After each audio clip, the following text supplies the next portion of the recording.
제가 신학교에 입학을 하고 처음으로 이렇게 사역을 하면서 섬기게 된 부서가 유치부였습니다.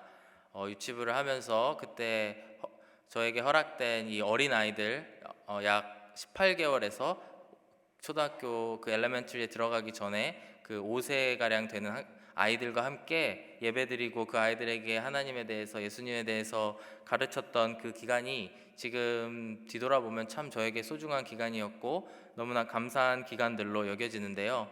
그때 이 어린 아이들을 참 너무 귀엽고 그런 어린 아이들을 보면서도 가끔 이 아이들이 서로 어떤 물건을 가지고 장난감을 가지고 싸우고 또 누가 옆에 있는 친구의 것을 빼앗고 또 먹을 것을 빼앗고 이런 경우들을 자주는 아니지만 그래도 종종 보게 되었습니다.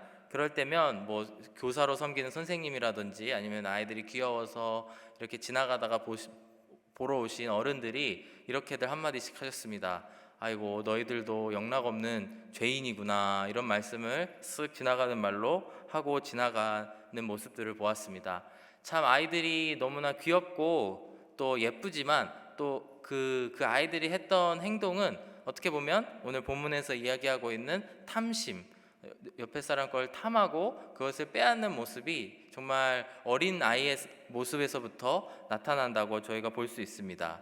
하지만 저희들이 어른들이 그런 행동을 하면 어떨까 하고 굳이 상상을 하지 않아도 참 저희들이 뉴스나 혹은 소소한 그런 이야기들이 종종 보여지게 되는데 어른들이 그런 탐심을 갖고 그런 행동을 만약에 옆에 있는 사람의 것을 빼앗거나 그렇게 한다면 그것은 정말 옳지 않은 행동임을 저희가 알고 있습니다. 그리고 경우에 따라서는 경찰한테 잡혀갈 수도 있고요, 또 감옥에 갈 수도 있는 그런 일들임을 저희들이 상식을 통해 알 수 있습니다.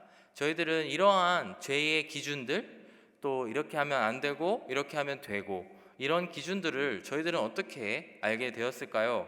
생각을 해보았는데 우리 유치부 우리 아이들의 경우에도 처음에는 이것을 하면 되는 행동인지 안 되는 행동인지 알지 못하였다가 부모님이나 선생님이나 또 친구들과의 관계를 통해서 이렇게 하면 안 되는구나, 이렇게 하면 이거는 죄이구나 라는 것을 하나씩 깨닫게 되면서 어른이 되는 줄로 압니다. 실제로 저희가 청소년기까지는 법적으로도 어떠한 죄를 지었을 때에 그것에 대해서 완화된 그런 기준들을 적용하면서 또 기회를 주고 돌이킬 기회를 주고 또 교육을 하고 그런 일들이 많이 있습니다. 바울은 이러한 역할, 죄가 무엇인지를 알려주고 그거에 대해서 깨닫게 하는 그런 역할이 율법 안에 있음을 오늘 본문의 말씀의 시작 부분에서 이야기하고 있습니다. 7절 말씀을 보시면요, 그런즉 우리가 무슨 말을 하리요? 율법이 죄냐? 그럴 수 없느니라. 율법으로 말미암지 않고는 내가 죄를 알지 못하였으니 곧 율법이 탐내지 말라 하지 아니하였더라면 내가 탐심을 알지 못하였으리라. 즉 율법의 기능 중에 하나가 바로 우리로 하여금 죄가 무엇인지를 알게 한다라는 것입니다. 한 아이가 교육을 받지 못한다면 그 아이는 커서도 아무런 죄의식 없이 옆에 사람 것을 가져갈 것이고 또 그것을 얻기 위해서 수단과 방법을 가리지 않을 것입니다. 이렇게 죄를 알지 못하는 저희들, 또 죄가 무엇인지를 다 자각할 수 없는 저희들에게 죄가 무엇인지를 알려주는 그런 역할을 하는 사람, 그래서 우리들을 보호하여서 하나님 앞에 구원에 이르게 하기 위해서 돕는 역할을 율법이 하고 있음을 성경은 이야기하고 있는데, 갈라디아서 3장 24절 말씀을 보시면 이같이 율법이 우리를 그리스도께로 인도하는 초등교사가 되어 우리로 하여금 믿음으로 말미암아 의롭다함을 얻게 하려 함이라. 유명한 구절인데요, 여기서 이야기하는 초등교사란 영어로는 튜터 혹은 가디언 이런 단어로 번역이 되었습니다. 헬라어 사전에서도 보면은 이 뜻이 무엇이냐면 누군가의 보호나 감찰이 필요한 사람을 잘 인도할 의무가 있는 그런 사람, 개인 교사라는 의미가 있습니다. 즉 율법이 하는 역할이란 율법 자체가 어떤 죄를 가려내기 위한 그런 것이 아니고 저희들을 주님께로 인도하기 위한 그런 역할, 저희들을 보호하고 인도하기 위한 역할이 있다라는 것입니다. 이러한 하나님께서 부여한 율법에 대한 역할이 있기 때문에 오늘 12절 말씀에서 율법은 거룩하고 계명도 거룩하고 의로우며 선하다라고 말을 하고 있습니다. 하나님께서 율법에 주신 이런 목적과 역할이 있다라는 것이고 그렇기 때문에 이것이 거룩하고 선한 것이라는 것입니다. 하지만 인간을 지배하는 죄가 이러한 율법을 왜곡시키고 또한 하나님께서 만드신 이런 목적을 훼손하고 있음을 8절 말씀은 이야기하고 있습니다. 8절 말씀을 보시면 그러나 죄가 기회를 타서 계명으로 말미암아 내 속에서 온갖 탐심을 이루었나니 이는 율법이 없으면 죄가 죽은 것임이라. 다시 한번 읽겠습니다. 그러나 죄가 기회를 타서 계명으로 말미암아 내 속에서 온갖 탐심을 이루었나니 이는 율법이 없으면 죄가 죽은 것임이라. 이게 무슨 뜻일까요? 죄가 기회를 타서 그 다음에 계명으로 말미암아 온갖 탐심을 이루었다. 계명으로 말미암아 온갖 탐심을 이루었다. 저는 이 구절이 사실 처음에 좀 이해가 되지 않아서 여러 번 이 로마서 7장을 자주 묵상하게 되는 그런 말씀임에도 불구하고 이 구절이 무슨 뜻일까 많이 묵상하게 되었는데 이 구절을 정리하면 그렇습니다. 죄가 율법과 계명을 도구로 삼아서 하나님께서 주신 그 율법과 계명을 도구로 삼아서 우리로 하여금 마음속에 각종 죄악된 생각들, 각종 탐욕이나 이런 것들이 느껴지도록 충동질한다라는 뜻입니다. 즉 이걸 줄이면 우리 안에 그 율법으로 말미암아 율법주의적인 생각들이 생겨나도록 우리를 충동질하는 것, 죄가 그렇게 한다라는 것을 8절은 이야기하고 있습니다.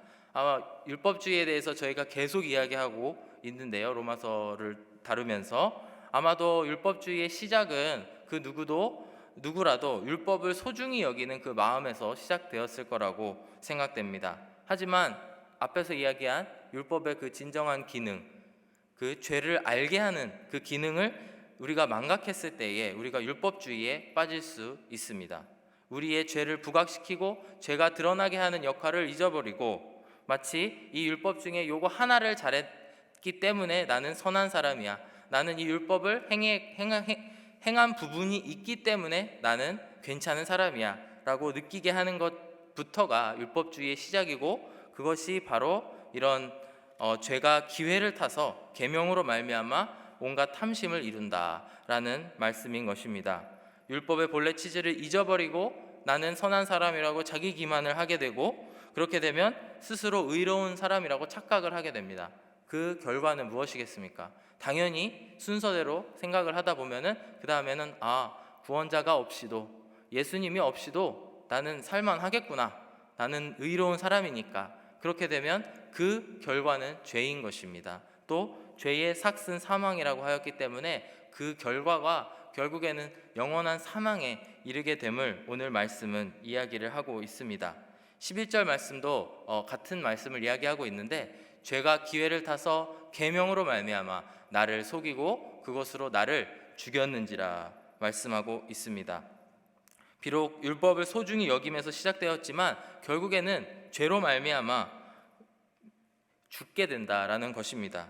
주님께서는 율법주의자들에게 이렇게 말씀하셨습니다. 마태복음 23장 27절 말씀을 보시면 화 있을진저 외식하는 서기관들과 바리새인들이여 회칠한 무덤 같으니 겉으로는 아름답게 보이나 그 안에는 죽은 사람의 뼈와 모든 더러운 것이 가득하도다. 이와 같이 너희도 겉으로는 사람에게 옳게 보이되 안으로는 외식과 불법이 가득하도다.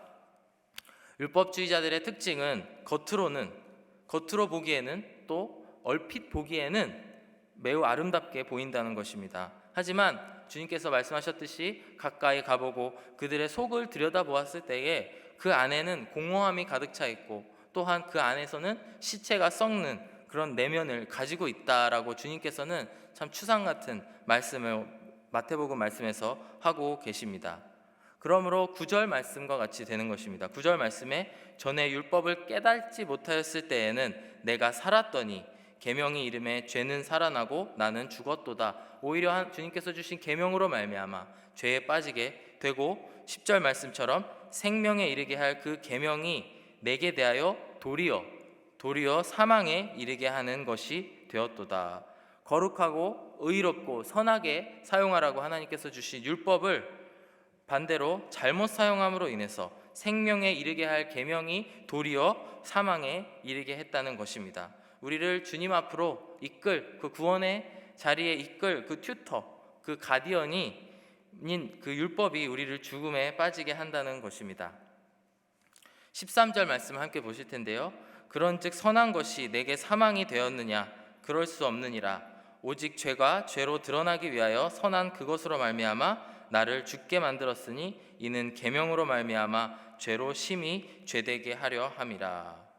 율법의 역할은 우리의 죄를 말씀에서 말씀하시듯이 죄되게 하려 함, 죄가 죄처럼 보이게 하려 하는 것입니다. 다른 말로 하면 우리로 죄가 죄되게 느껴지게 한다라는 뜻입니다. 저희들 안에 죄가 죄로 느껴지는 것이 어마어마한 축복이라는 생각을 오늘 말씀을 준비하면서 많이 느끼게 되었습니다. 저희들 안에 죄가 있음에도 그것이 어떻게 보면 좀 괜찮겠지, 자기 타협, 자기 기만을 하게 될 때에 저희들은 우리를 진정으로 구원할 수 있는 구세주 앞에 설 수 없고 그분께 용서해 달라고, 그분께 우리를 깨끗하게 해달라고 그런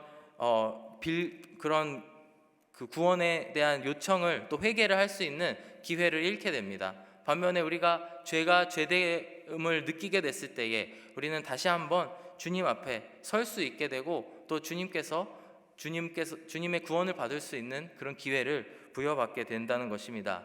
오늘 함께 말씀을 묵상하시면서 나아가실 때에 주님 정말 저의 죄를 제가 회칠한 무덤같이 가리지 않게 하시고 주님께 솔직하게 드러낼 수 있는 그런 용기를 저희들에게 허락하여 주시옵소서. 저희들의 그 율법이 가지고 있는 기능과 같은 빛을 비추어 주시옵소서 하시면서 나아가는 성도님들 되셨으면 좋겠습니다. 14절 이하의 말씀을 볼 텐데요. 14절 이하의 말씀에서는 그 말씀의 대전제가 바울이 율법의 그런 역할을 안다라는 전제 하에서 이루어집니다. 14절 말씀에 보시면 우리가 율법은 신령한 줄 알거니와 나는 육신에 속하여 죄 아래에 팔렸도다. 즉 율법이 신령한 줄을 알지만 그 역할을 정확하게 알고 있지만 그럼에도 나는 육신에 속하여 죄 아래에 팔렸다라는 고백을 하고 있습니다. 이게 무슨 뜻인지를 알기 위해서 15절을 함께 살펴보도록 하겠습니다. 내가 행하는 것을 내가 알지 못하노니 곧 내가 원하는 것은 행하지 아니하고 도리어 미워하는 것을 행함이라. 즉 율법의 역할을 알고 그거 율법으로 인해서 율법주의에 빠지지 않고 사망에 빠지지 않게 되는 그런 앞의 과정을 거쳤음에도 불구하고 여전히 인간은 소망이 없다. 인간은 스스로 구원받을 수 있는 소망이 없음을 15절 말씀 그리고 그 이하의 말씀에서 반복적으로 이야기하고 있습니다. 17절 말씀도 같은 이야기를 하고 있는데 이제는 그것을 행하는 자가 내가 아니요 내 속에 거하는 죄니라. 18절 말씀 이어서 보겠습니다. 내 속 곧 내 육신에 선한 것이 거하지 아니하는 줄을 아노니 원함은 내게 있으나 선을 행하는 것은 없노라. 내가 원하는 바 선은 행하지 아니하고 도리어 원하지 아니하는 바 악을 행하는도다. 즉 하나님께서 율법을 통해서 우리의 죄가 죄됨을 알게 되었습니다. 하지만 그것을 우리가 어떤 행동으로 해결을 하려고 해도 그것이 되지 않는다라고 바울은 본인의 경험을 아마도 배경으로 생각을 하면서 본문의 말씀을 썼을 줄로 압니다. 저희가 아무리 어떠한 행위로서 구원을 받으려고 해도 행위로서 나의 그런 어떠한 죄를 치유받고 죄의 대가지불을 하려고 해도 바울이 말씀하고 있는 것은 되지 않는다. 그것이 되지 않는다라는 이야기를 하고 있는 것입니다. 그 결과가 24절 말씀을 보시면 그래서 바울은 스스로 탄식하고 있습니다. 오호라 나는 곤고한 사람이로다. 이 사막의 몸에서 내가 나를 건져내랴. 바울은 바리새인이었습니다. 그렇기 때문에 온갖 율법에 능한 자였고 또 그 행함에 있어서는 그 누구에게도 뒤처지지 않는 그런 배경을 가진 사람이었습니다. 그리고 율법주의에도 빠지지 않은 그런 시점이 되었지만 그럼에도 불구하고 본인의 능력으로는 어찌할 수 없고 이 죄의 문제를 해결할 수 없기에 오호라 나는 공고한 사람이로다. 이 사망의 몸에서 누가 나를 건져내랴라고 고백을 하고 있는 것입니다. 이 말씀을 읽다 보면은 자주 많은 목사님들이 인용하는 구절이기도 한데요. 이사야서 6장 5절 말씀이 저도 많이 생각이 납니다. 이것은 이사야 선지자가 하나님의 보좌, 하나님의 그 살아계심을, 그 환상을 본 그 장면입니다. 그때에 내가 말하되 화로다 나여 망하게 되었도다. 나는 입술이 부정한 사람이요 나는 입술이 부정한 백성 중에 거주하면서 만군의 여호와이신 왕을 배웠음이로다 하였더라. 하나님의 보좌를 본 이사야 선지자의 반응은 화로다 나로 망하게 되었도다 였습니다. 그러면서 그 이후에 말씀을 보면은 스스로 자신의 죄를 고백하고 있습니다. 나는 입술이 부정한 사람이고 또한 그러한 백성 가운데에 거주하고 있는데 제가 감히 만군의 하나님 여호와를 배웠습니다. 주님 어찌하겠습니까? 이러면서 무릎 꿇고 주님 앞에 그렇게 나아가는 모습을 볼 수가 있습니다. 우리가 하나님의 보좌 앞에 서게 되면은 이렇게 될 것임을 나타내고 있는데요. 하나님께서 주신 율법 앞에 섰을 때에도 이러한 완벽하게 이런 모습은 아니지만 저희들이 같은 모습을 띠게 되고 또 나중에 저희가 하나님의 보좌 앞에 섰을 때에 하나님의 그 심판대 앞에 섰을 때에도 마찬가지로 저희들의 죄가 뚜렷하게 나타나고 주님 앞에 무릎 꿇으면서 화로다 나여 망하게 되었도다 라고 고백할 수밖에 없는 것이 저희들의 모습입니다. 저희가 그 상황에 닥쳤을 때에 비로소 진심으로 깨닫게 되는데 그것은 바로 나는 도움이 필요해. 나는 너무나 도움이 필요합니다. 누군가의 도움이 필요하고 나의 힘으로는 안 되는 이것을 극복해야 됩니다. 그때 아마도 생각나게 될 것입니다. 하나님의 아들 예수 그리스도가 계시지. 예수 그리스도가 계시지. 그분을 의지해야지. 너무나 감사합니다. 그 마음을 담아서 25절 말씀으로 오늘 7장을 마무리하고 있습니다. 우리 주 예수 그리스도로 말미암아 하나님께 감사하리로다. 그런즉 내 자신이 마음으로는 하나님의 법을 육신으로는 죄의 법을 섬기노라. 내가 비록 육신으로는 죄의 법을 섬길지라도 마음으로는 주님을 향해 있고 내 마음이 향해 있는 그 예수 그리스도가 계심에 하나님께 감사드립니다 라고 고백할 수밖에 없는 상황입니다. 사랑하는 여러분, 이 1년의 과정을 기억하시고 개인에게 부족한 부분이 어디인지를 한번 돌아보았으면 좋겠습니다. 저희들이 죄를 다시 한번 죄답게 느껴질 때에 하나님 앞에 나아갈 수 있고 저희들의 행위도 변화될 수 있습니다. 하지만 그 행위의 끝은 나의 행위로는 안 되는구나, 정말 예수님 아니시고는 안 되는구나를 깨닫게 됩니다. 이사야 선지자처럼 또는 오늘의 본문의 바울처럼 화로다 나로 망하게 되었도다, 혹은 오호라 나는 공고한 자로다 라고 먼저 고백하시고 구원을 받는 여러분들이 되셨으면 좋겠고요. 또 본인의 죄를 덮고 회칠한 무덤같이 살다가 주님 앞에 섰을 때에 주님께서 화 있을진저 라는 말을 여러분들께 또 저에게 하지 않는 저희들이 되었으면 좋겠습니다. 먼저 주님 앞에 나아가고 회개할 때에 주님께서 주시는 그 은혜와 평강 그리고 그 구원이 저희들 안에 가득할 줄로 믿습니다. 오늘 하루도 그 말씀을 붙잡으시고 살아가시는 성도님들 되시길 간절히 바랍니다. 함께 기도하겠습니다. 사랑이 많으신 하나님 아버지, 너무나 감사드립니다.